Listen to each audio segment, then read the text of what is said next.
Welcome to the Flynn Brothers Podcast. I'm John. And I'm Jimmy.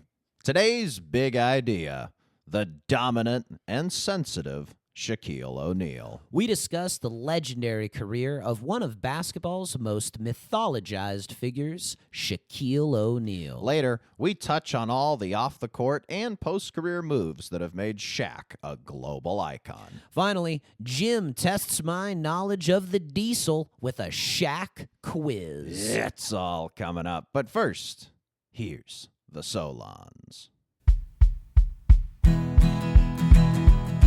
Uh-huh. Oh yeah. Uh-huh. Oh yeah. Uh-huh. Oh yeah. Uh-huh. Oh yeah. Uh-huh. Oh yeah. Uh-huh. Oh yeah. Shaquille O'Neal is the most famous person on cable television. This is something we have said and commented upon countless times as we've been watching Inside the NBA, formerly on TNT, now on ESPN. But I really think it's true. I was trying to think about it, and I really, the only people I could think of on cable TV who were recently on cable TV, Gordon Ramsay, he's got a lot of shows. He's pretty international. And then Kim Kardashian, when the Kardashians were on the E! Network, which now, the Kardashian show's on Hulu, so she's not on cable television. I mean, those are the only two people I could think of. I mean, do you think they even hold a candle in terms of global fame to Shaq? Now, Shaq, too, in addition to just being on cable television, a great program of Inside the NBA, he's on every commercial. Like, he's in so many commercials. He's, been at the top of his profession and then parlayed that into this celebrity that he's always had. He's always had this great magnetism. You sort of can't help it if you're this gregarious, charming guy who's also 7 feet tall. You're just going to get people's attention, and people are going to know who you are. There's nobody else even remotely like Shaq. I've never really heard anyone say they don't like him or don't find him funny or don't find him charismatic. This is not even to say the guy's been famous basically our entire life. The first half of our life as a basketball player, one of probably the top 10 greatest basketball players to ever live. And like you said, recently is this cable television star, this pitch man, this spokesperson, this rapper, DJ, all these things we're going to get into on this episode. But before we dive in, you have met Shaquille O'Neal in your life, and I think it would be a worthy treat to our viewers if you could indulge us with the story of you meeting Shaquille O'Neal. Yes, one of my side gigs down here in Los Angeles was I was a teleprompter operator, and one time I got assigned to a job to teleprompt for Shaquille O'Neal. Obviously, I was thrilled with this prospect. It was awesome. I sort of pre-planned for it by wearing a King's hat because I wanted to have some sort of moment that Shaq could see something about me and he would know something about me without me having to say anything. And that's interesting too, because famously the Lakers had a rivalry with the Kings, but then later after Shaq retired, he bought a small ownership stake in the Sacramento Kings. So he's always had sort of this love-hate relationship with the organization, but I digress. Go for it. No, that's exactly it. And I think partly too what I've noticed when you meet celebrities is you don't really get much time to talk to them, if any. You want to find some way of making them see you as something fun to talk to. Right. So anyway, that was my plan. I show up. We're in this really cool downtown Los Angeles sort of office space, and there's this big upstairs lounge. There's like a ping pong table, and there's this bar, and that's where we're set up. And Shaq is doing this advertisement. It was something that was organized by Robert Kraft. It was called a Timeout for Hate. And you probably saw it. It's Shaq going, timeout. Anyway, so I'm there. We're all set up. And they're like, hey, Shaq's going to be here in about 15 minutes, so everybody get ready. 15 minutes pass. 30 minutes pass. An hour passes. 2 hours pass. And every time they're saying, hey, he's going to be here in about 15 minutes. He's in the building. He's coming up any second. And they're apologizing. And, it's no big deal to me. It should take probably about an hour once Shaq sits down and you're paid for the entire day. These are the way that, production works in Los Angeles. The star is the one who makes all the decisions. Everybody's on their schedule. He's paid paying for everything. So, whatever. I'll kick back. I'll eat some snacks. 4 hours pass. 5 hours pass. I'm chatting with people. We're just kicking it. We're even thinking, there's a possibility he just doesn't do this. Like, he just doesn't show up. And I'm a little bit aggrieved, to have 5 hours of your time just sitting around when you've been sort of ready to go. I'm a little bit like, it would be nice if he showed up a little earlier. Finally, his assistant rushes up. Shaq's coming. Shaq is coming. Everybody get ready. So we finally, adrenaline's kicking. We're like all nervous. I mean, again, it's the most famous man on cable TV, the most famous man in the world. Shows up. He's gigantic, just as huge as you could possibly imagine a human being. Ducks his head as he walks inside, and he says, "Sorry, everybody, I'm late. I had diarrhea." Is it true? Is it not true? Is it just a sort of crass Shaq joke? Nobody knows. Immediately, he's won everybody over. He sits down in the chair. He looks at the way that I've got the teleprompter footage set up. He's like, "Mr. Teleprompter Man, come here." Waves me over. He's like, "I need it big. I need it huge on the screen." He wants me as big as it possibly can be. He's big. He likes the prompter font big. And I think part of the reason is Shaq wears glasses. He was not wearing glasses today. He wanted it all spaced out and everything. No problem. No big deal. I take care of it immediately. Shaq sees this. He recognizes that I've sort of got his back, which is funny. And then later on, as he's doing it, he's like, "Mr. Good-looking teleprompter man." He's flattering. He's flattering me. You. By this time, I'm completely won over. I'm absolutely smitten. 5 hours, schmive hours, And finally, at the end, Shaq's finished. His assistant even asks me to throw in a couple other scripts of stuff that he's pitching. He's like telling Costco to buy Epson printers. He's telling, Fox to buy this TV procedural that he's got a bankrolling. And then at the end, he points at people. And he says, "Come here, take a picture." And he's taking a picture with everybody in the cast, everybody who is there. Takes a picture with me, shakes my hand. I'm pointing to the Sacramento Kings thing. He sees it, gets a laugh out of it, and he's gone with the wind after an hour. And it's just a remarkable experience. Shaq, as lovable as you'd want to be. They say don't meet your heroes, but meeting Shaq was really a fun time. That's great. Yeah, the diarrhea thing is so funny because I kind of believe it's true. Like, it could be kind of just like a funny, silly excuse to kind of, burst the balloon of tension. But it probably was something where Shaq travels a lot, and he's a big guy, and, probably big appetite. Probably ate something that didn't agree with him, and he's in the hotel, had diarrhea, and then, the case is with diarrhea, you put your pants back on, you leave the bathroom, you're like, "Whoop, we're not done." Pants back off, down. And then, you're laying on the bed, and you're like, I'm still gurgling a bit. It still might happen because you don't want to leave the house until you're sure it's done, right? You got to make sure it's done. You cannot get in your car. You cannot go out in public if there's even a 1% chance you could have diarrhea in your pants, right? And to think about how cool you have to be to say that as a line. Yeah. I think maybe Shaq is the only guy on earth who could have gotten away with that line, and everyone would be like, "Ew," like, "Oh, gross." Like, no, it's just hilarious. Shaq's a human being just like us. He's so lovable. He's this almost American myth, this mythologized figure like a Paul Bunyan or a Johnny Appleseed. But he's also a very complicated figure, and we want to explore all these kind of different lives of Shaq in today's episode. And we're going to start with his early life. And initially, Shaquille O'Neal was raised by a single mom, Lucille O'Neal, which just right off the bat, like Shaquille O'Neal already has such musicality and rhythm. Lucille O'Neal, ditto, right? Which that was the name that she got from the first man that she was with. Yeah, Shaq's father. Shaq's biological father. For those who don't know, he was a criminal, a drug addict, and he went to jail when Shaq was very young.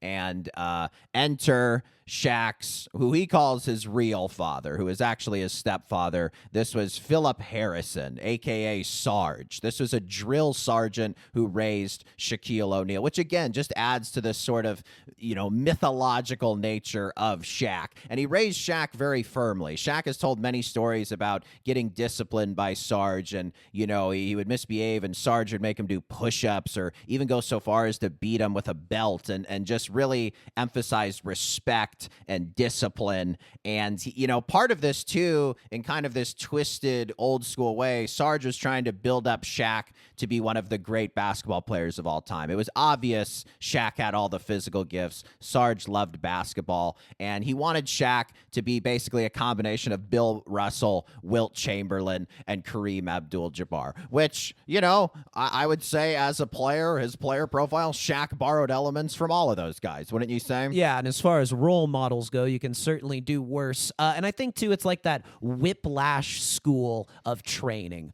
where it's over the line. It's objectively from, our modern standards today, we would say that's going too far. But at the same time, you really kind of can't argue with the results. And I don't think it necessarily is the right approach for every kid. And I think that's why this style of parenting has more or less faded out of the collective way that we do things. But I think with somebody like Shaq, particularly what it helped give him was a toughness. And when you're the biggest guy, people are going to be coming at you. Nobody roots for Goliath. People throw stones at Goliath. Right. So if you're Goliath, you better be able to take a few stones. And Shaq, cops to being a ne'er-do-well as a kid. And I think there's another story where Sarge, felt that Shaq was kind of afraid of the ball as a young player and would just throw the basketball, boom, and just beam him right in the nose and just to get him to kind of not be afraid of the ball. There's another very, very famous story from early in Shaq's career when he was playing in Orlando. He played very poorly against the New York Knicks in Madison Square Garden, particularly against his role model, Patrick Ewing.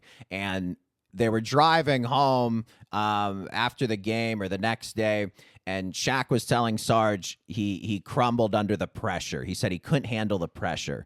And so, Sarge is kind of chewing over this notion that, his son couldn't handle the pressure. And he drives Shaq to a bridge, and they look under the bridge, and there is a homeless family with a father, a mother, and a couple of kids. And Sarge points at the family, and he says, "That's pressure." And he says, "I'm tired of rich, spoiled NBA players complaining about their lives. That is pressure. Knowing where you're going to feed your family, how you're going to feed your family, that's pressure." And it's just, Shaq is full of stories like this, and he's so great at sharing these on the Inside the NBA show and in podcasts and interviews. It really just, again, feeds this myth of this very complicated guy, the Sarge, who built Shaquille O'Neal into who he eventually became. Yeah, and Shaq's stories, as he admitted in his documentary, are maybe mixed in with a bit of fable as well. He maybe elaborates things. He maybe kind of bends the truth a bit to get at sort of a larger truth. And I think the other thing about Shaq is that Sarge gives Shaq this almost like everyman nature of him, that Shaq didn't come from, he wasn't always destined for greatness from where he came from. Obviously, his size and his physical gifts, he was destined for greatness. But there is this relatability somehow about Shaq. And I think that the stories like this are stuff where you're like, wow, Shaq does, he isn't disconnected from the average person, as rich, as famous, as huge as he is. He still does have that touch to common humanity, which is, I think, one of the hardest things to maintain, particularly as you get as big as he did. It's somewhat ironic. It's always struck me that Shaq was raised with such a disciplinarian of a father, and yet during his playing career was often known for being out of shape or undisciplined or having poor dietary habits or not getting along with teammates, sometimes, not getting along with coaches and authority figures. What do you make of this? Is this something that just sort of, as he got richer, as he got more successful, more powerful, some of the kind of success went to his head and he sort of forgot those lessons from his previous life? Or was it something where, all right, like I've already kind of paid my penance by going through, Sarge's School of Hard Knocks, and then now that I'm out, I could, kind of feel free to live with a little more freedom. What do you sort of make of it? I think that's for sure part of it. I think Shaq naturally likes to coast, likes to party, likes to get by on his natural talents, and it takes these drill sergeant authority figures in his life to kind of whip him into shape. I mean, Phil Jackson, famously, is one of the few people who is able to really get through to Shaq, and he's sort of a Zen master, kind of, it plays mind games with guys and sort of gets them to convince themselves that they want to do what Phil Jackson always wanted him to do. But the guy that he really speaks about with reverence, even though they butted heads, was Pat Riley, Who is his time in very Miami, yes, very much from that old school drill sergeant. This is the way things are done, and you do not deviate from the way that things are done. And so, yeah, I think Shaq naturally would like to, but at the same time, there's that ego to Shaq, right? That he wants to be one of the best. He wants to be one of the greatest. And if he sees somebody who's like, hey, you listen to me and we'll get there, Shaq will listen to you. Shaq always had, natural ability, natural talent, and especially natural size. At age 13, he was 6'6". Wow. And at age 16, he was 6'10". So he was getting into his car with his driver's license at a whopping 6'10". Throughout his childhood, he started off growing up in Newark, New Jersey, and then because Sarge lived on different military bases, he took the family to Germany and then finally settled in San Antonio. Shaq played basketball in college at LSU, where he dominated and was the Associated Press Player of the Year in 1991. And eventually he was drafted #1 overall by the Orlando Magic. And his first season was great. He won Rookie of the Year, came into the league, such a dominant force. Probably most known for his first year breaking 2 backboards and forcing the NBA to add extra reinforcements. If you've seen any highlights from Shaq's career, chances are you've seen him break a backboard. It was sort of his welcome to the NBA moments. He did it in college as well, if I'm not mistaken. And yeah, just really a great visual metaphor for what Shaquille O'Neal was and sort of the force he brought to the basketball court. 100%. And there had certainly been strong, large men in NBA history, but what also made Shaq really exceptional, especially when he was younger, was he could just run like a deer, and he had the footwork of a ballerina. He was just an impossible almost to comprehend player, much in the way that like Victor Wembanyama is today. We just had never seen somebody this big, this strong move with like the way that Shaq did, which only made the force with which he played all the more powerful, because you can stop a slow moving tank, but if you're trying to stop a tank that's moving as fast and nimbly as a Ferrari, then you're really in trouble. The tank was paired with a Ferrari in Shaq's second year when the Magic drafted Penny Hardaway, the oversized point guard, and the two of them began to dominate the league. This was sort of the first of the dynamic duos that Shaq was a part of in his career. Shaq's third year together, he, Penny, and the Orlando Magic beat the Chicago Bulls, who were featuring the recently returned from his baseball hiatus, Michael Jordan, wearing number 45. And they beat the Bulls in the second round of the playoffs, which was very shocking. Even though Jordan came back and was not, he was in baseball shape, not basketball shape, it was still believed the Bulls were going to win because they had won 3 straight titles before he left for baseball. But the Magic surprisingly beat the Bulls in the second round and then eventually go on to the finals. And this is unbelievable. In Shaq's third year, he's made the finals, but then they are swept by Hakeem Olajuwon and the Rockets. And this was sort of, again, you talk about Shaq has these natural abilities, Shaq has this ego, and this was sort of one of the first major speed bumps in his career. Totally. And I think Hakeem really demonstrated to Shaq what a true adult, what a true professional could do on the floor. Hakeem was also a very impressive, obviously, physical specimen, but had the mind for the game and the experience of a veteran that Shaq lacks. And I mean, just as somebody who plays pickup somewhat regularly, as a guy who's in his 30s now, if I'm up against a guy in his younger or early 20s, I pretty much have an advantage on it. You just know more about life. You have a grown man's strength, even if they're larger than you. And I think Hakeem just really showed Shaq what the levels were in the league. Shaq was as impressive as a rookie, but, this is an MVP. This is a guy who's been in the league a long time and earned his stripes. And I believe it was Hakeem who, in his third year, made the finals kind of before he was ready, when he was paired with Ralph Sampson. I believe they went up against the think it was the 86 Celtics and lost. And so, yeah, it is this thing where sometimes you reach a level of success kind of that's premature and sort of before you're ready for. Shaq is injured the next season, and then he becomes a free agent. And he really wants to re-sign with Orlando. At the time, he liked the city. He liked playing with Penny Hardaway. There was some tension in that it was believed Penny almost thought, you know, he was the alpha dog. The Magic was his team, which if you're on a team with Shaq, it's got to be Shaq's team. That's been one of the major conflicts that we'll see throughout his career. And there's this very famous episode where Shaq wants to re-sign with Orlando, but he wants a $115 million contract, which at the time would have been the biggest contract in the NBA. And even I remember this as a young lad. Shaq always wanted contracts over $100 million. And this was in the day where that was crazy. I mean, that's crazy nowadays, right? Yeah. You know, all these years later, and the salary cap's gone up and guys make so much more money, but he was worth it. He was such a dominant force, and he asked for a $115 million contract. And the newspaper in Orlando, the Orlando Sentinel, publishes a poll where they're asking readers if they think if Shaq is worth $115 million.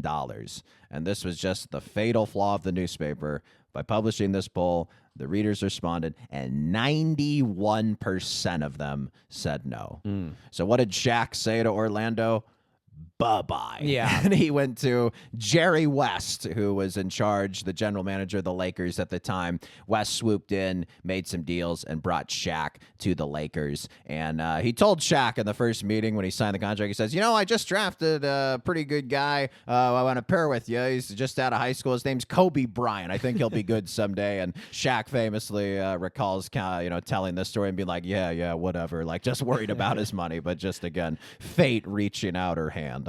Yeah, and this is the first time that you wonder kind of this crossroads. Would Shaq have stayed in Orlando his entire career? Would he have been satisfied with it? But you kind of get the first hint of the sort of somewhat fragile ego of Shaq, that if you don't want him, Shaq's gone. Shaq wants to be loyal, wants to, you know, give himself to an organization, but if he feels even the slightest whiff that somebody doesn't want him, what Shaq also knows is other people want me. He knows his value, and you don't jerk Shaq around. No. Shaq jerks you around. He does not take kindly to perceived betrayal.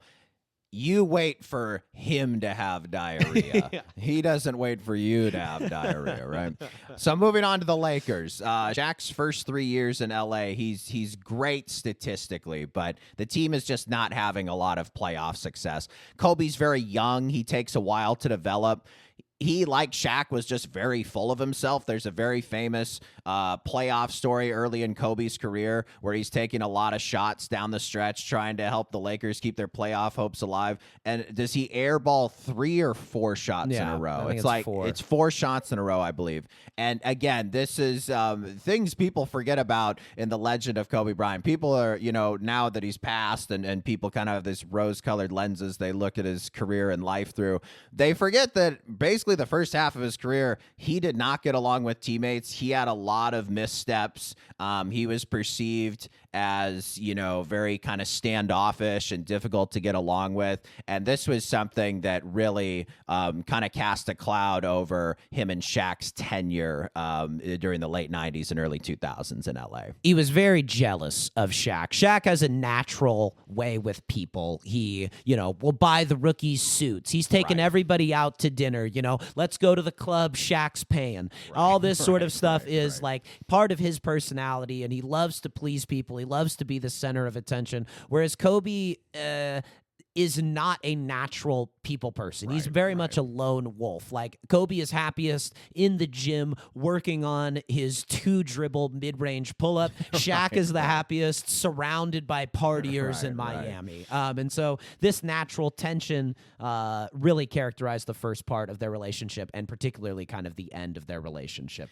So going into the 1999-2000 season, the Lakers hire Phil Jackson as their coach. Phil Jackson had just won 6 titles with Michael Jordan and the Bulls in the 90s, and he leads the Lakers to a three-peat. They win the NBA title in 2000, 2001, and 2002. Of course, we really hated the Lakers in 2002 when they beat our beloved Sacramento Kings in the Western Conference Finals, and then later went on to win the title against the New Jersey Nets. It's curious, though.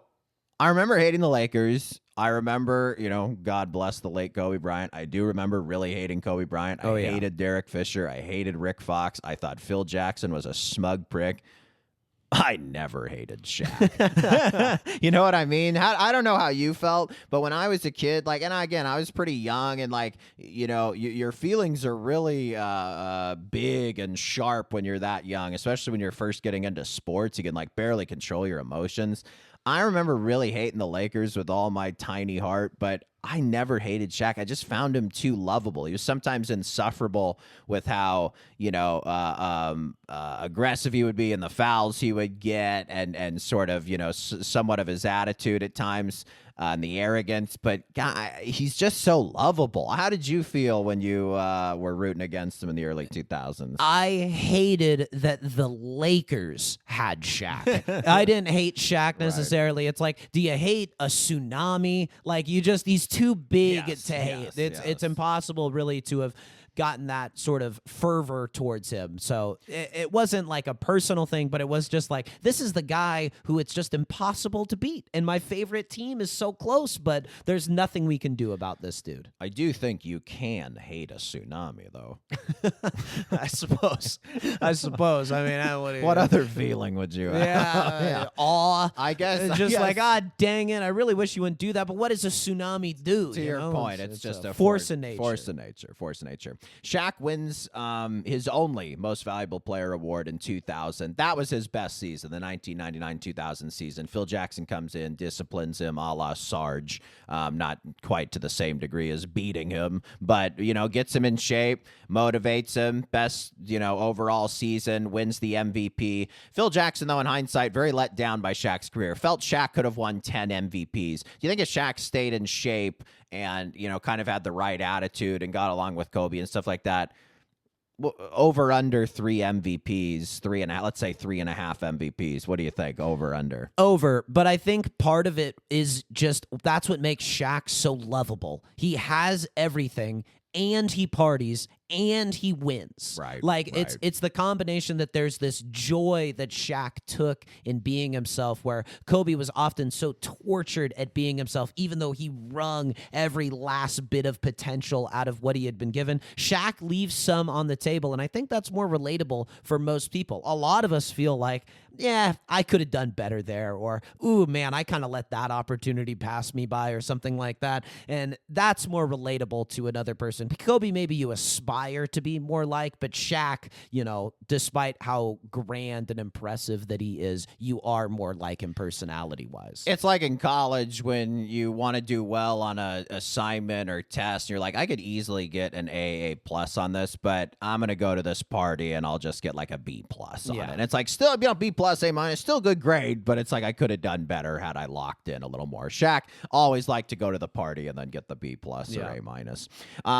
At this point, Shaq was calling himself MDE, most dominant ever. He was sort of established himself as the most dominant big man ever. I think the conversation really of most dominant ever is between Shaquille O'Neal and Wilt. And I think the debate is thus. Wilt, it's statistics. I mean, the guy scored 100 points in a game.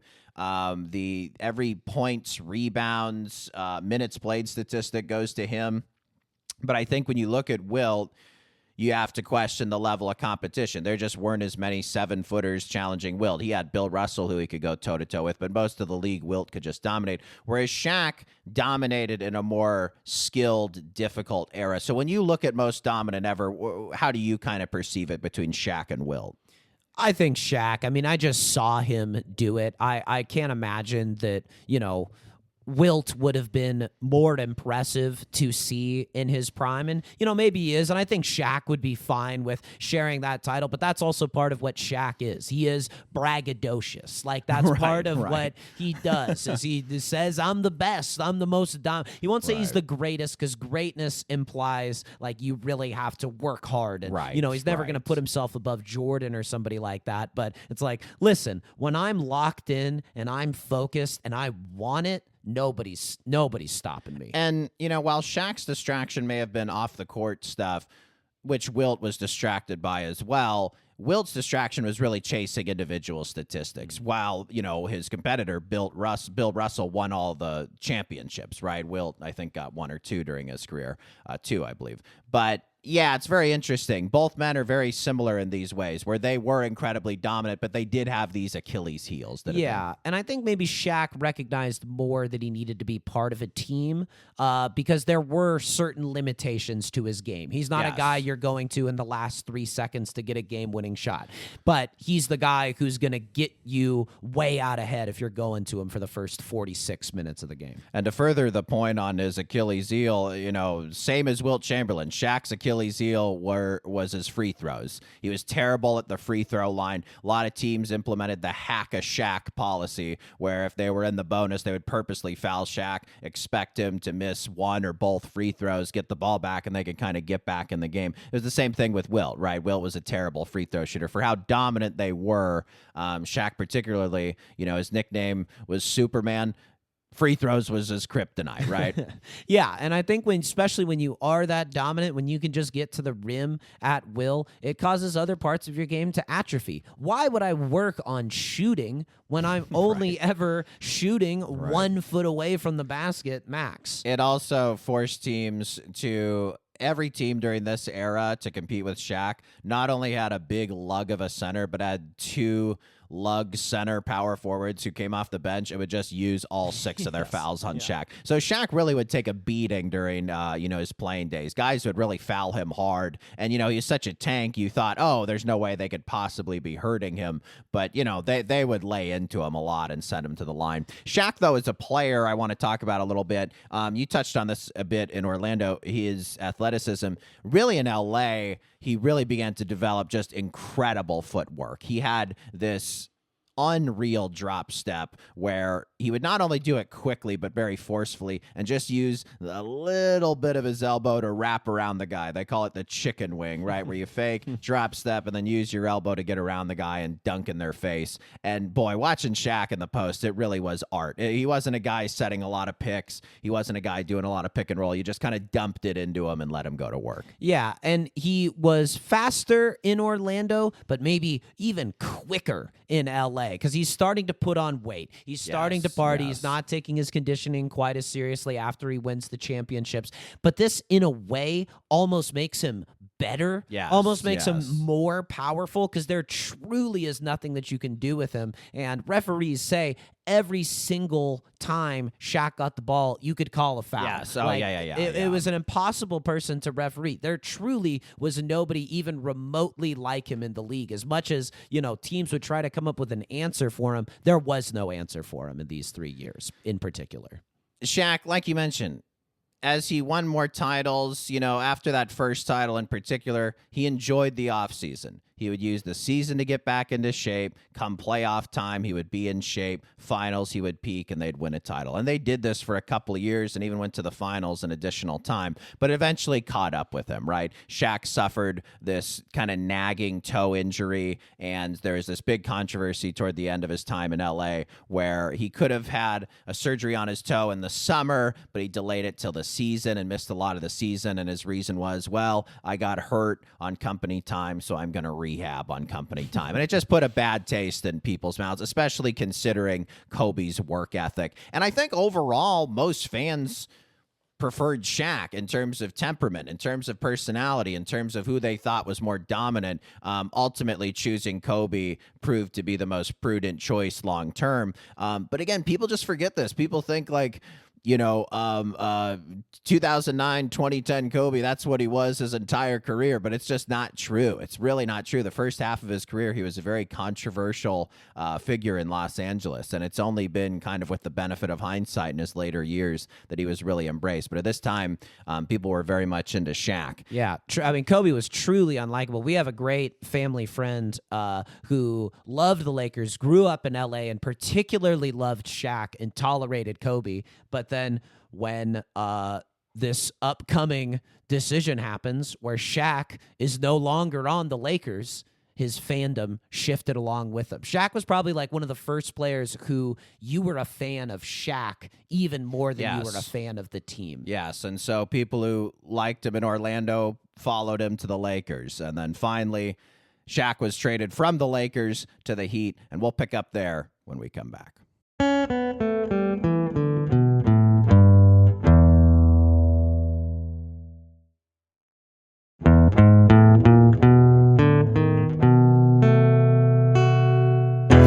So Shaq is traded to the Miami Heat, where he immediately gets back into great shape. This happens a lot when players go to Miami. They're living by the beach. It's a very fit town. LA is as well, but Shaq had kind of grown accustomed to it. He was living almost like a sultan. And then so once he got to Miami, the body fat percentage went down. And his first year there, he was incredibly dominant, almost won the MVP. Yeah, and I think, well, also the other thing is that Miami has very strict fitness standards. Right. You have to meet Pat Riley's very exacting demands, and Shaq was motivated. He was like, they gave up on me. There's nothing worse than Shaq being motivated. And he would let that motivation wane, particularly once he had achieved the goal he set out to do, but he could kick it into gear, and he could kind of activate Sarge mode, if you will. Shaq's first dynamic duo was with Penny Hardaway, then, of course, the aforementioned Kobe Bryant. In Miami, he partnered up with a young player named Dwayne Wade, who he nicknamed Flash. Dwayne Wade, one of the all-time great shooting guards, just such a pleasure to watch early in his career. Shaq and Dwayne Wade win the title Shaq's second year in Miami. That was 2006.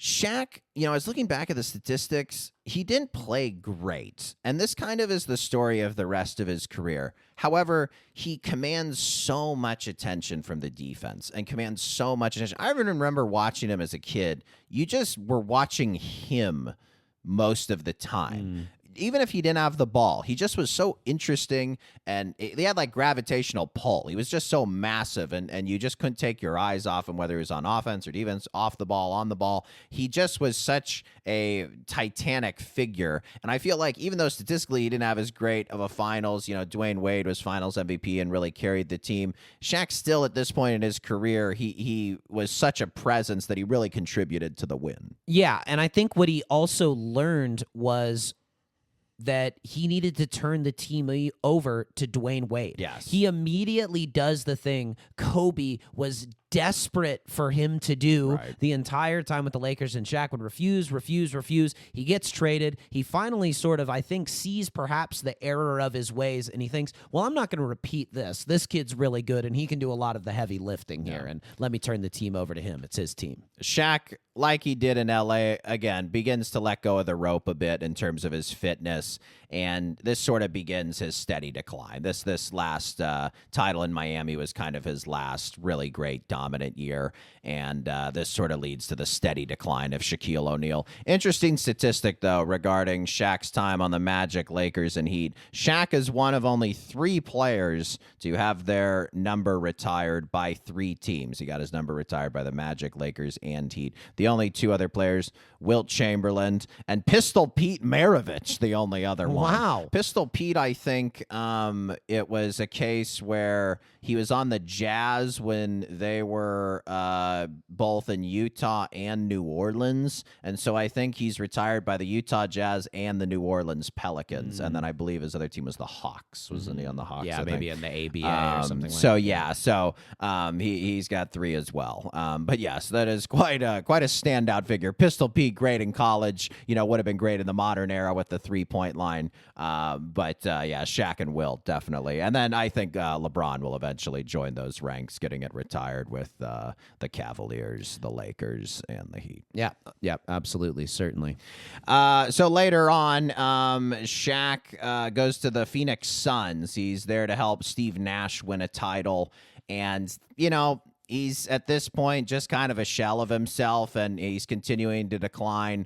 The Suns, I think, only have him a year or 2, and then Shaquille O'Neal goes to the Cavaliers, and his whole reason to go to the Cavaliers is he wants to help the king win a ring. LeBron James was on the Cavaliers at the time. But again, Shaq, just a shell of himself. You can Google pictures of Shaq in a Cleveland Cavaliers jersey and, look up his top 10 highlights as a Cleveland Cavalier, and it just looks like a guy who's very limited. He played limited minutes, and Shaq eventually ended his career in Boston playing for the Celtics. There's one very famous highlight of Shaq on the Celtics where I believe he catches an alley-oop, throws it down, and gets fouled and does a big kind of stomping celebration toward the crowd. Shaq was calling himself the Big Shamrock when he was on the Big Leprechaun as well when he was on the Boston Celtics. But yeah, it was kind of this happens with star players. Their career just kind of fizzles out. It's not like a sports movie where it ends triumphantly most of the time. Yeah, and just really quick on each of those teams, he sort of ends the 7 seconds or less Suns. Steve Kerr, who was the GM of the Suns at the time, who made the trade, kind of sells out the identity of the team. When he's with LeBron, there is a truly hilarious early Kevin Hart stand-up special where Shaq and LeBron are in the crowd, and Kevin Hart does an impersonation of Shaq falling down and how long it takes Shaq to get back up again. And LeBron literally is standing up in the crowd laughing. And it's hilarious, too, because it shows where these guys were at their respective careers. LeBron is like 30 rows deep into the crowd, and Shaq is sitting front row in like a pinstripe suit. And then finally, just on the Celtics, it's really, it's the end when the player looks all wrong in the uniform. I mean, you just associated Shaq so much with the Lakers, and then to see him on the Celtics, it's like, this isn't right. No, not at all. But let's look at Shaq's career and his legacy. He played 19 seasons, which I think was far more than anyone his size and weight should have ever played. Shaq often was listed at 7'1", 325, but his playing weight was estimated to be more like 350, 360, 370. He even estimates that he was playing some games north of 400 pounds. Which again, maybe, but also like it's the fable of Shaquille But O'Neal. also maybe. Shaq ended up winning 4 NBA titles, and he had 3 finals MVPs. He had 1 regular season MVP. He had 15 All-Star selections, and he was a 3-time All-Star MVP. I believe his last All-Star MVP was a co-MVP shared with Kobe? Yeah, Kobe Bryant. Shaq, all-time great all-star performer. Yes. Really missing that type of guy from the game because he could make it really fun. He would be dancing with the Jabberwockies as he was walking out, but he also would take it a little bit serious, and, there was a bit of a skin in the game with Shaq. Yeah, for sure. And I think, that's really a cool statistic. The All-Star game's seen as a bit of a joke, but if you're the MVP of the All-Star game, that means you're the most valuable player amongst the best players in the entire league. So pretty cool. He was a 14-time All-NBA selection, meaning he was one of the best 15 players in the league. And he was a 2-time scoring champ, which I was looking at that and thinking, how did he never lead the league in rebounds? That is remarkable. But again, I think it testifies to Shaq leaving just a teensy tiny bit on the table. Yeah. Well, I played with Dennis Rodman, overlapping with him a bit. So that, Rodman probably snagged a few of those. Let me ask you, though, what do you really think, if you had to sort of sum it up in kind of a pithy fashion, what do you think is Shaq's NBA legacy, or how do you sort of think of him in a more modern context? I think the way he appointed himself as the most dominant ever. Probably the lasting image I see is the game against the Blazers when the Lakers are really starting to arrive as a team. Kobe breaks down the lane, draws 2 defenders, lobs it up to Shaq, and there's this thunderous dunk, and Shaq goes running down the court, eyes wide, pointing up into the sky, like knows that, we've done it. With the monkey, you can see the monkey come off of Shaq's back. There was a lot of pressure. People were questioning, is Shaq a winner? Can Shaq be a winner? So sure, he gets all these individual accolades. Does he care enough about the game? And you saw that relief. You saw that joy. And I think that's really what Shaq, he played with joy. He played with ferocity, which is one of his favorite words to use on Inside the NBA. But he really just made the game great. You cared. He was a star in every sense of the word. What do you think about him when you compare him to like some of the more recent big men? Because Shaq at the time, I don't think there was really a very dominant big man who challenged him. He had kind of an old Dikembe Mutombo he went against. He had Vlade Divac who, just kind of really couldn't hold a candle to him. He never really, Big Country and Rick Smith. There were guys who, Yao. Yao. There were a couple foes, but a lot of them, they were old or their careers suffered because of injuries. But I always wonder, like, him versus Nikola Jokic. I really think that would have been a hell of a battle. Joel Embiid has a lot of Shaq similarities. It's funny, Joel listed is about the same size and weight as Shaq, but Shaq just seemed way, way bigger on a basketball court to me than Joel Embiid. And then Shaq has always had an axe to grind against Rudy Gobert, who's made, almost more money in one contract than Shaq did his entire career, even though he's not very skilled on offense. And Shaq always lays into him and, seems to salivate at the thought of hopping in a time machine to his former self to play Rudy Gobert. I think him against all three of those guys would have been must-watch television, and I think it would have compelled him to get into better shape in the regular season because he was, by default, the best center in the league. No question. Shaq was the best center in the league. And if you had these guys, I don't think Gobert would have held a candle to him, but Embiid, it would have been like, all right, I'm the more dominant one. I'm going to show you what's what. And I also think him just seeing Jokic and the way that Jokic sort of operates in the post and the passing. Shaq also a very good passer as well. They didn't coaches though, teams, they didn't really utilize this skill very much. Yes. No, but I think if, he played in the modern NBA, if he went up against a guy like Jokic, who he's always respected because Jokic gets stats, he puts the team on his back, all the things that Shaq respects from a big man. Dominates. Yeah. I think he would have opened Shaq's mind to even more possibilities of the way he could have played the game. Yeah, maybe that was why Shaq, kind of was lax on the fitness and the discipline, was he just didn't really have much of a foe. It maybe at times was just too easy for him. Very interesting theory. Let's pivot now to Shaq as sort of a TV personality and sort of in his career and post-career, because as a player, he always had a very big personality. We've run through a few of his nicknames: Superman, Diesel, Big Aristotle. Of course, Shaq was his big nickname. We don't call him Shaquille, we call him Shaq. Diesel was because he had the power of a diesel engine. Superman, sort of self-appointed. Big Aristotle, I believe he named himself after his first MVP. There's an Aristotle quote about habit and greatness is not one act. It's from habit, basically. And he was saying now he's the big Aristotle. And he just had throughout his career these great media moments. He took all these jabs at Kobe throughout his career. There would be times where the Lakers reporters would ask him about Kobe, and Shaq for months would just pretend he did not know who Kobe was. He would be like, who's that? Who are you talking about? I'm doing Elvis there. He was a big freestyle rapper, right? We'll talk about his rapping a little later, but Shaq, known for his freestyle rapping, taking jabs at the Sacramento Kings, calling them the Queens, saying that not Sacramento, but Los Angeles is the true capital of California.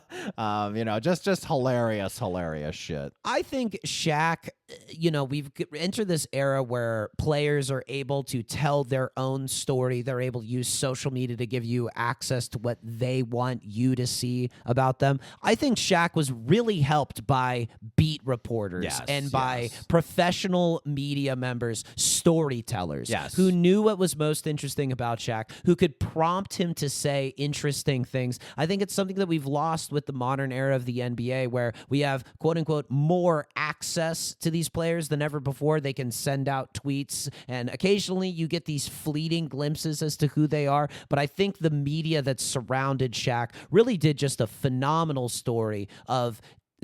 job of telling the story of who he is and making him this mythological figure. It built the myth. There's almost too much access now. There's not enough intrigue or mystique.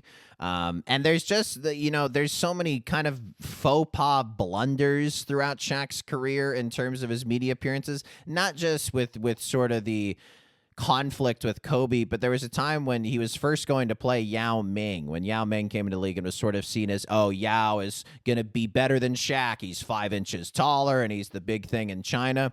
And Shaq told the reporters when he knew that he was going to play Yao Ming, he told the reporter to tell Yao Ming, Ching Chong Yang Wa Ah So, just doing awful, heinously racist impression of the, Mandarin language. And it was obviously seen as incredibly insensitive sensitive. Now Shaq and Yao are cool. Yao went to his Hall of Fame ceremony. There's this mutual respect that developed as they played, and I think Shaq really sees Yao as sort of his number one competitor. He thinks if Yao had stayed healthy, they really would have had an interesting kind of battle throughout their career. But yeah, again, like a blunder like that, you'll maybe hear a player use inappropriate language or a homophobic slur, but it would be nothing as off color and like, going for comedy, but just falling flat, such as that. Right? Yeah, and I think Shaq, there was this sense of he's just a big kid. What are you really gonna get mad? I mean, it's almost like he knows he's just being a little stinker. Right, was sort of the way right. that he was doing. It's like there's no actual animosity or racism in Shaq, and I think Yao Ming took it in stride and wasn't offended or anything. And these sorts of things, like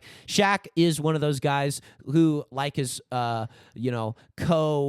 collaborator on Inside the NBA, Charles Barkley, who gets away with things that other people do not. Absolutely. But everyone knew Shaq was destined for a career in entertainment after, his basketball playing days. Shaq, most of all, knew this. So in 2011, he joins TNT's Inside the NBA with Ernie Johnson, Charles Barkley, and Kenny Smith. And Shaq, really, that first year or so was kind of just a bad fit. I remember, Inside the NBA has been one of our favorite shows our entire life. And the show was so perfect with Ernie kind of, steering the show, Kenny with thoughtful analysis, and then Charles Barkley just being must-see television. Everything he utters, incisive or idiotic is just awesome. And Shaq came in and just kind of seemed jealous of Charles, and just kind of his jokes were falling flat. And he was just, it's like a guy on a first date where it's just like you're just trying out, like, I'm the sensitive guy, and like, oh, I'm really sporty, and oh, I'm handsome, and oh, I'm sensitive. And just like he was just trying out too many characters and just kind of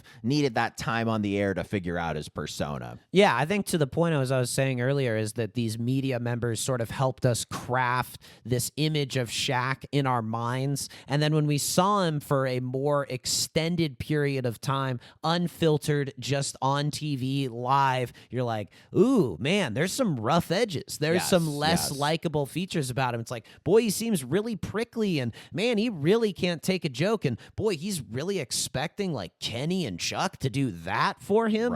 All of this sort of things. It's like, again, it's also another thing too where, this was a solid, locked in friend group, if you will. And it's like, you got to sort of hang around the periphery and get in where you fit in, and that was never really Shaq's style. So Shaq eventually finds his role as kind of this, MTV jackass style pranksman and stuntman, but he also is this great counterpart to Charles Barkley. There's almost this like sibling rivalry they have on the show. And this is, we call the title of the episode The Dominant and Sensitive Shaquille O'Neal. His sensitivity is really fascinating. You would see it in his playing career in the clashes with Kobe. You would see it when anyone would challenge his ego. But you really see it a lot on the Inside the NBA show where Chuck, Shaq may have been a better player, but Chuck's better on television than Shaq is. Yeah. And is just funnier and just more viral and just whatever else you want to ascribe it to. And there's always been this sensitivity with Shaq when he feels cornered or feels like he's being made a fool of.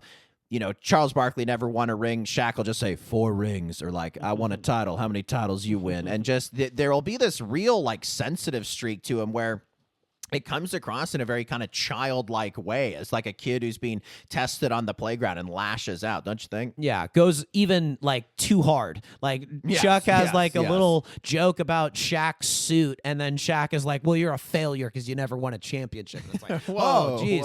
But I think the other thing that happens is Shaq found his Sarge-like figure in Ernie. Yes. Ernie is the one who steers the ship and keeps a pretty firm hand, doesn't allow things to get too, like, lets it be loose, lets it be the show as it's supposed to be, but also, has a short tolerance for too much buffoonery. Yes, as a standard. Yeah, and Shaq, respects him, calls him the Godfather, and I think that's also another thing that really makes the show work, is that they have all of this respect for each other. They say it's the best sports studio show of all time. I would go so far as to say it's one of the great TV shows of all time. Yeah. Who would you say of the 4 guys, rank them in order of who is most important for the success of the show? I would say it goes Chuck, Ernie, Kenny, Shaq. That's what I would say too. Yeah. I think Shaq is last. That, the order in which they joined was Ernie was first, then Kenny joined, then Chuck joined, then Shaq joined. And it's not quite that order, right? But Yeah. it's really Chuck. You watch the show for Chuck.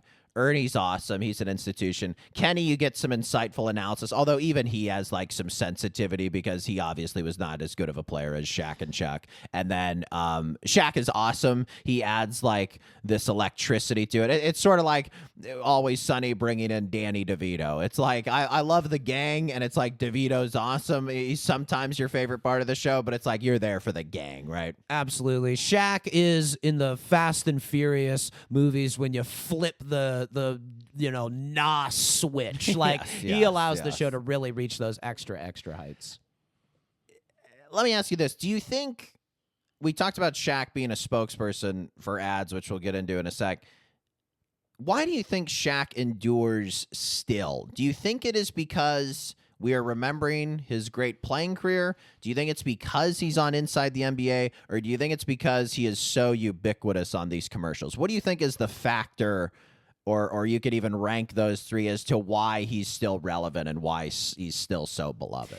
The foundation is the playing career. You wouldn't care so much about him if he wasn't so excellent. Yeah. The next part is that you see him on one of the great shows and you're like, wow, two just absolute crowning achievements. And then it is, I think, third is the ubiquity, which is paired with Shaq's desire to remain in the spotlight. Shaq does not want to fade away. Shaq does not want to, tuck himself into some cozy little corner. He wants to be right in the middle of the action. And I think that desire is what keeps him relevant. And there's always going to be demand for him because he's so lovable. He's so recognizable. I want to run through all the corporate partnerships Shaq has. So I'm going to run through all these brands, and we're just going to quickly hit them. So Shaq has been a spokesperson for Reebok. He wore the shoes when he played, and he is now their president of basketball. I think he signed Angel Reese to Reebok. He's partnered with Allen Iverson, who is another Reebok athlete. You recently bought a pair of Shaq shoes. I owned one as a young lad, and you bought a pair at Ross, didn't you? I did, for the whopping price of $20. They are sturdy. It is pretty hilarious. I will say I have gotten a lot of compliments from people on the basketball court, somewhat in jest, but at the same time, they're actually look kind of cool, and they have this like very retro aesthetic, and they really kind of give you that sense of nostalgia. And Shaq grew up, not the richest man in the world, so when he made his shoe, he didn't want Jordans that cost over $100. He wanted his shoes in Walmart. He wanted his shoes where people could afford them, and so hats off to him for that. Very, very cool. That's why I bought them. I couldn't afford the Jordans. He's been a spokesperson for Nestle Crunch, Gold Bond, Buick. I remember just his giant body getting into a Buick. The General, Papa John's, which Papa John's hired Shaq after the racially insensitive comment made by the Papa John, who was ousted from the company. Shaq came in to kind of smooth things over and sort of provide a face for the company. And then, of course, has given the world the Shaq-a-roni pizza, which, as you guessed it, is just a pepperoni pizza with a Shaq-sized amount of pepperoni on it. And he's also done work with Hulu, Epson, Carnival Cruises, Frosted Flakes, which I believe he mentions he ate a lot during his playing career, American Express, Vitamin Water, Icy Hot, which he mentions all the time on Inside the NBA, right? He must have shares in Icy Hot. I don't think that's just a contract. Like, Shaq also may just love Icy Hot. Like, it's possible as a big man with lots of aches and pains, you love Icy Hot. And I've used their products a few it's times. Great. They work. When I played soccer, I used it a lot, and it's funny when Shaq will do it on the show. It'll be like a guy tears his meniscus, and Shaq will be like, "Get some Icy Hot on it." It's like, I think he's gonna need something a little more severe than Icy Hot. He's gonna need surgery and 8 months of rehab. Yeah. And then, rather infamously, Shaq had also partnered with FTX, the Sam Bankman-Fried company. But hey, Tom Brady, all these guys partnered with it. I'm not gonna hold it against Shaq. Listen, they were giving away dump trucks of money for 45-minute, pop-ins to a studio. What are you going to do? Shaq didn't mind a dump truck full of money. Let me just ask you this before we move on from the advertising. What do you think aligning with Shaquille O'Neal does for your brand? It makes you big. It makes you unstoppable. It makes you lovable. All the things that Shaq is, your brand becomes. It's like Papa John's was like really struggling to get out from underneath the cloud of this racial incident, this just absolute fiasco, this scandal. N-word on a conference call. Yeah. Yes, And then it's like, forget all that. We got the Shaq-a-roni. yeah, a bunch of pepperoni.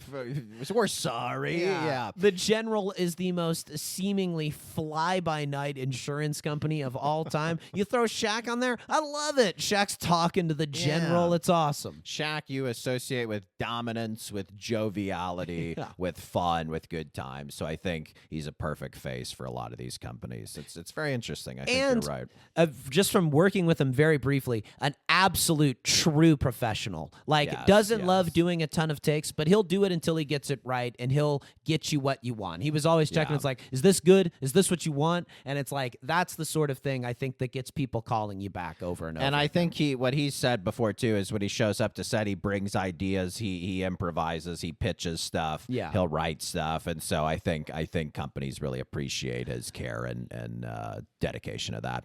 I want to talk about Shaq a little bit as a husband. Shaq, early in his career, was very famously married to Shaquille O'Neal, who was his wife. They divorced in 2011, and this was due to years and years of infidelity from Shaq. And this is something he has spoken about a lot since then. He was very kind of cagey, understandably, during the time he had kids and never really talked about it. But I've really noticed in the last 5 years, he's really been open about his mistakes as a husband and as a father. And Shaq, like us, has a podcast that he calls the Big Podcast. And there was an episode where he was talking about the Ime Udoka scandal, and he, was admitting to his past infidelities.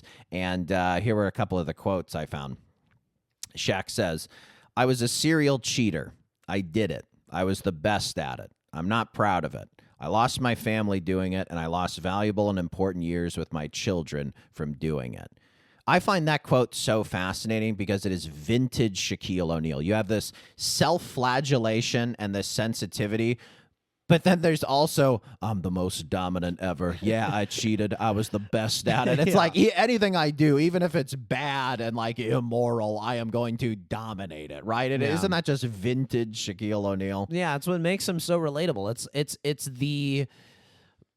You'd be hard pressed to say, most men would be hard pressed to say that they would do anything different, even though he knew it was wrong and he still did it. And I think that's what's so compelling about him. And even though the mistakes of his biological father were very different, you can almost hear this sort of like curse he feels, and you can almost hear in this next quote the words of Sarge, where he says, "The happiest days of my life were coming home and hearing 6 different people say daddy. Happiest days of my life.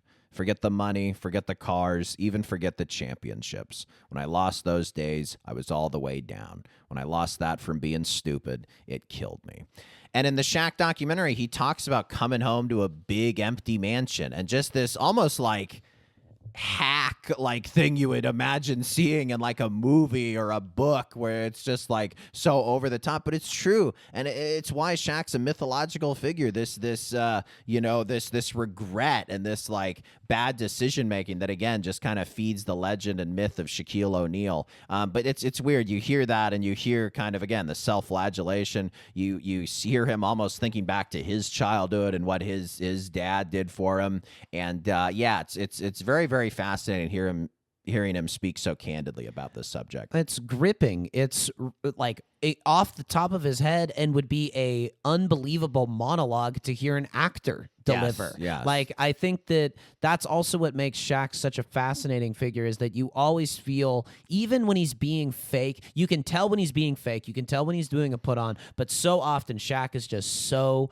real. And there is this like canned corporate quality to a lot of NBA stars nowadays that Shaq never, ever had. Even in his ads, even when he's like being phony, there's still that glimmer of what Shaq is. And I think part of it too is there's this wounded kid inside of Shaq. And you're always like, how could a man that big, that famous, that rich, that popular, how could he hurt? And he does. And I think, again, it's just that's what makes him so, Pagliacci. He's Pagliacci. Yes. He's nakedly vulnerable in so many instances, for better and for worse. Yeah. I want to talk just really quick before we get to our game about Shaq as a movie star, a rapper, and a DJ. Shaq, in his movie appearances, usually cameos as himself. There aren't a lot of characters you can write that are a Shaquille O'Neal type.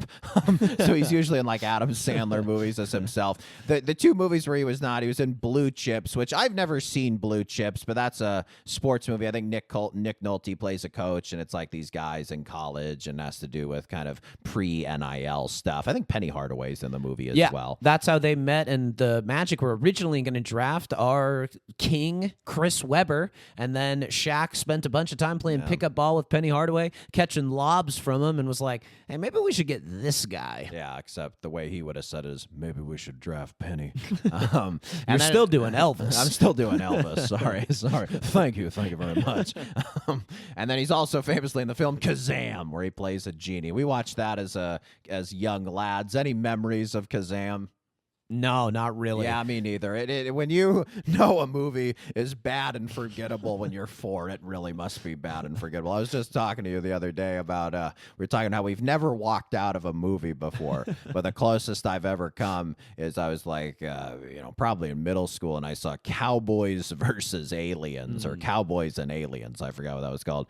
And it's like I was halfway through the movie. It was a big midpoint climax or whatever, and I just remember not caring at all. And I just remember thinking, I'm like 14 years old. I'm like, this is even stupid for me. And so, yeah, I think Kazam probably, even from a younger age, brought me those same feelings. You know what Cowboys versus Aliens could have used? What's that? Shaq. Could have used Shaq. Could have used Shaq. Absolutely. Big cowboy. Could have been a cowboy or an alien. He fits both types. Shaq, I would say, is the most famous and prolific NBA rapper. I wrote down that is like being the hottest guy at an ugly guy convention.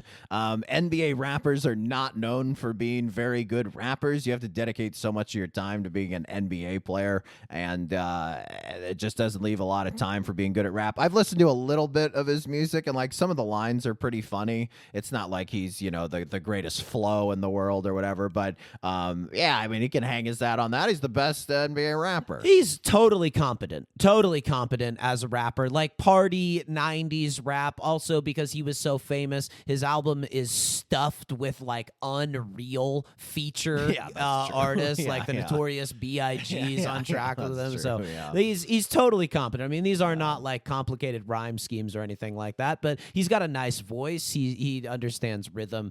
But yeah, where he's really shined, I think, is as a DJ. Yes. I've spoken on this program before about not enjoying EDM, but Shaq talks about going to a music festival and hearing EDM and just going crazy and just thinking, oh, I gotta be an EDM DJ. What do you think fits his personality better, being a rapper or an EDM DJ? DJ. Shaq is just instant party himself, and I think like what he loves is getting a huge reaction with a minimum amount of effort. And that is what being a DJ is, particularly if you're super famous. I mean, I think he immediately is just compelling. So when you see him on stage, you see him going crazy. They're shooting the fog and the lights and the confetti. It's like that is where Shaq is really in his element. And that was what Shaq was doing right after the commercial that he shot with me. He's like, I gotta wrap this up. I got a show tonight. DJ Diesel. So DJ Diesel. Yeah, he goes late. He parties. He's a larger than life figure, and it's what's better. I mean, I've brought this me meeting Shaq for 45 minutes up 3 times. I'll probably bring it up a dozen more times in my life. You want to be around him. He's like the sun. You want to be in his orbit. Yeah, he's a really titanic figure. The DJ Diesel thing, I just think is hilarious, too. I think you're so right. It fits his personality. And you know what? I've sold out EDM before, but I will say if I had to see an EDM show, it would be DJ Diesel. Absolutely. Sign me up. Well, you think you know Shaq pretty well there, buddy? I think I do know Shaq pretty well. All right, well, after the break, I'm going to test your knowledge with a little Shaq quiz. Shaq Quiz.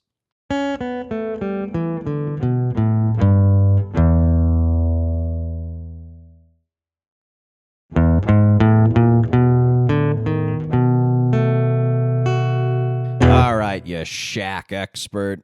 Are you ready for the quiz? I am. All right, it's only 5 questions. It won't be too bad. A few of them are kind of number statistic based. One is a multiple choice, and then one's rather obscure. All right. Sound good? I like the variety. All righty, number 1. How many albums has Shaq released as either a DJ or rapper? How many albums? I will say the same number of championships that he has, 4.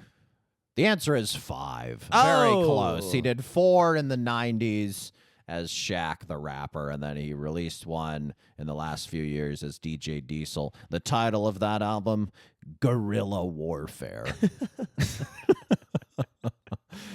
There is a unreal story that they've told on Miami. This Miami zoologist, the guy who runs Shaq right. loves going to zoos. And Shaq tells the story of when gorillas see Shaq, they get intimidated by Shaq, which is no other human being on the planet. There is that debate for like, could 100 human beings beat up a gorilla? I bet 100 Shaqs would have no problem. No problem. Maybe 20 Shaqs could get it done. All right, number 2. How many different numbers did Shaquille O'Neal wear during his NBA career? Wow. Okay. Well, 32 for the Magic, 34 for the Lakers. Then he went back to 32 for the Heat. I believe he was... I don't know his number on the Suns. I think that one was also 32. Then he had... I would guess I don't know his number on the Cavs. I'll say 4. You got it. That is correct. He was 36 on the Celtics. He was 36 on the Celtics. On the Magic, Heat, and Suns, he was 32. He was 33 on the Cavaliers. Oh. Yeah. Yeah. And then he was 34 on the Lakers because 32 was retired by Magic, 33 retired by Kareem Abdul-Jabbar. There you go. When I was a kid playing basketball, I always went for 32 or 34, wanted to be like Shaq. It's so funny that is like his number. It feels right too. That's like weird, in the man. 30s. It's so weird how sports numbers work. 12 is Tom Brady. Yeah. 23 is Jordan. It's so weird how that works. Yeah, isn't it? that there's this like, what is it called? Synesthesia, where you can like smell colors or whatever. It's the same sort of feel. Like there's just certain numbers that are right. The one that's most wrong was Anthony Davis being number 3 on the Lakers. Yeah, that was weird, all wrong. Weird. Yeah, Wembanyama being number 1, perfect. Yes, he is number 1. All righty. Number 3, what was Shaq's career free throw percentage? I will let you be within 2%. I'm going to say 52%. That is almost exactly correct. 52.7%. We've done a script where we were talking about a center that was not good at shooting free throws, so Yes. it must be lodged in my brain there somewhere. Very good. You've gotten 2 out of 3 so far. You're doing pretty well. You may pass this yet. Here's the multiple choice. Number 4. Which of these options was not one of Shaquille O'Neal's nicknames during his career? So which one was not one of his nicknames during his career? So I am to intuit that you have made up one of these I have nicknames. made one up and sort of slipped it in here. Okay. A, the Big Barishnikov. B, Shaqzilla. C, the Big Cactus. D, Wilt Chamberneasy. Or E, Osama bin Shaq. I think it's Shaqzilla is not one. That is correct. Shaqzilla I made up. The big Baryshnikov. Baryshnikov was the famous ballet dancer, so that was based on his wonderful footwork in the post. C was the big cactus. He named himself that when he went to play for the Phoenix Suns. Yes. Wilt Chamberneezy was sort of his hip-hop era reinvention of Wilt Chamberlain. Yep. And then this was the funniest one. He was nicknamed Osama bin Shaq during the 2002 finals because he terrorized Keith Van Horn. Oh, God. Hey, different time. Listen. Different time. Listen, huh? this is, you I'm got to not take condone- everything I'm in not- context. I'm not condoning it. I'm just reporting the facts. I remember, he loved being the big blank. Like on the Yes, Celtics, he yes. was the big shamrock. Right. All right, number 5. You have gotten 3 of 4 so far. So I think that's a pass no matter what, no matter how you do on this. I last was one, you've within passed. 1 on the other one, which I think is pretty good. But, Well, you got to be right. this ain't horseshoes or hand grenades, is it?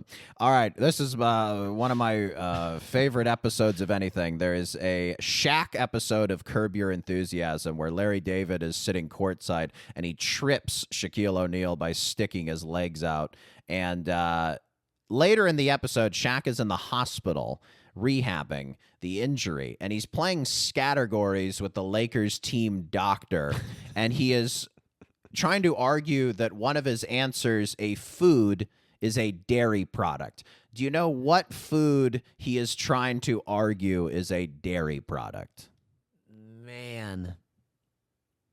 I have no clue. No clue. No clue at all. I'll say nacho cheese. Peanut butter. Butter. That is... And then he asks Larry, who feels guilty, and Larry's like, yeah, butter. There's butter in it. Yeah, peanut butter. God, he's the best. He really is just a lovable figure. What a joy it has been to be on the earth at the same time as Shaquille O'Neal. Absolutely. And hey, buddy, you went 3 for 5. Very similar to Shaquille O'Neal's free throw numbers. So good job. A little better, on that. actually. A little better than that. Well, I'll have to give that 60. I'll have to give that a good hard think. Anyway, please subscribe, comment, and leave a rating. Send questions, comments, or big idea suggestions to our business email, flynnbrospod@gmail.com. Thank you to our producer, Will Slade, and we'll see you next time on the Flynn Brothers Podcast. Take care, buddy. Nobody, you take care.